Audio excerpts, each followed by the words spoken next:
प्यारे बच्चों, आज हम जयशंकर प्रसाद द्वारा रचित कामायनी के अंतर्गत कामायनी के संदेश को मानव सभ्यता में प्रसारित करने वाली कविता के बारे में आपको हम बताएंगे और उसकी व्याख्या करके बताएंगे कि उस कामायनी के अंतर्गत उस कविता का जो तत्व है, वो कविता जो है उस पूरे कामायनी का मूल तत्व क्यों है और वह मूल तत्व पूरे मानव समाज के लिए भी है। आज के भी तो तत्कालीन दौर में भी और आज के दौर में भी और आज से आने वाले आगे दौर में भी उस कविता की जो व्याख्या है, उस कविता का जो गूढ़ार्थ है, उस कविता की जो फलक है बहुत ही व्यापक है। वो कविता कुछ इस प्रकार है कि शक्ति के विद्युत कण जो व्यस्त विकल बिखरे हैं हो निरुपाय, समन्वय उसका करें समस्त विजयनी मानवता हो जाए। शक्ति के विद्युत कण जो व्यस्त विकल बिखरे हैं हो निरुपाय, समन्वय उसका करें समस्त विजयनी मानवता हो जाए। क्या कहना चाह रहा है लेखक कि शक्ति के विद्युत कण जो व्यस्त विकल बिखरे हैं हो निरुपाय, समन्वय उसका करे समस्त विजयनी मानवता हो जाए। किसका विजय मानता है, किसका विजय कराना चाहता है? उस मानवता का।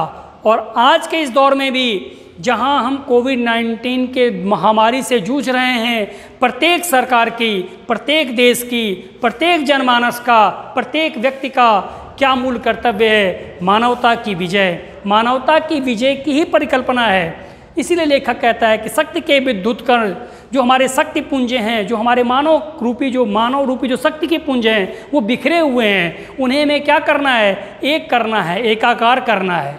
और जब उन्हें एकाकार कर लेंगे तब शक्ति के विद्युत कण जो विकल बिखरे हों हो निरुपाय, और उनको मिलाना है। और जब वो मिल जाएंगे तब हमारे इस मानव सभ्यता का विकास हो जाएगा। समन्वय की भावना का जो चिंतन है उस कामायनी में जो दिखती है, इसके माध्यम से लेखक बताना चाह रहा है कि समन्वय करना है, सबको एकाकार करना है। और जब हम सबको एकाकार कर लेंगे तो निश्चित तौर पे हम व्यापक फलक पर आ जाएंगे, हम निश्चित तौर पे विजय हो जाएंगे। तुलसीदास जी की भी जो कविता का मूल तत्व है वो यही है कि समन्वयवादी भावना होना, शक्तिशाली बनना। और शक्तिशाली कब बनना? समन्वय की जब भावना आ जाएगी। कब कहते हैं वो कि कीरत भनत भूत भल सोई और तुलसी सम सब कर हित होई। जहाँ पे सबका हित हो जाए, लोक कल्याण की भावना जब आ जाए, तो लोक कल्याण की जब भावना आ जाएगी तो हम निश्चित तौर पे इस पूरे मानव समाज का हम उत्सर्ग कर पाएंगे। उस पूरे मानव समाज को आगे की ओर उठा ले जाएंगे। उस पूरे मानव समाज को हम व्यापक कल्याण करने के अर्थ में ले जाएंगे। कामायनी का भी जो मूल तत्व है, कामायनी का भी जो सार है, वही है कि मानवता की विजय प्राप्त करनी है हमें।